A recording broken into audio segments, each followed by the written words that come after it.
کراچی میں زلزلوں کی لہر 2 روز میں 10 جھٹکے محسوس کیے گئے، شہریوں میں شدید تشویش کی لہر۔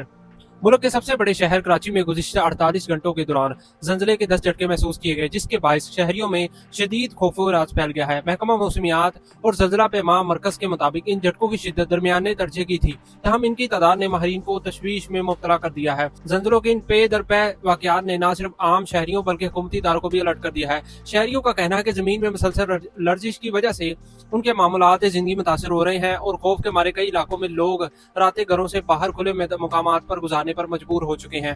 کراچی میں فالٹ لائنز کی موجودگی کے باعث مستقبل میں بھی زلزلے کا خطرہ موجود رہتا ہے، تاہم اتنی قلیل مدت میں جھٹکوں کی اس قدر زیادتی غیر معمولی اور خطرے کی علامت ہے۔ دوسری جانب ریسکیو ادارے اور میونسپل اتھارٹیز کو ہنگامی صورتحال سے نپٹنے کے لیے الرٹ کر دیا گیا ہے۔ شہریوں کو ہدایت دی گئی ہے کہ وہ کسی بھی ہنگامی حالت میں یا قریبی ریسکیو سینٹر سے رابطہ کریں اور عمارتوں کی ساکھ سے متعلق احتیاطی تدابیر اختیار کرے۔ کراچی انتظامیہ نے ممکنہ خطرات کے پیش نظر سکولوں اور دفاتر میں ایمرجنسی ڈرلز کرانے کا فیصلہ کیا ہے، جبکہ زلزلہ پیما مرکز مسلسل مانیٹرنگ میں مصروف ہے۔ ماہرین اور شہریوں کی اپیل ہے کہ حکومت اور متعلقہ ادارے اس سلسلے میں سنجیدہ اقدامات کریں تاکہ ممکنہ بڑے سانے سے بچا جا سکے۔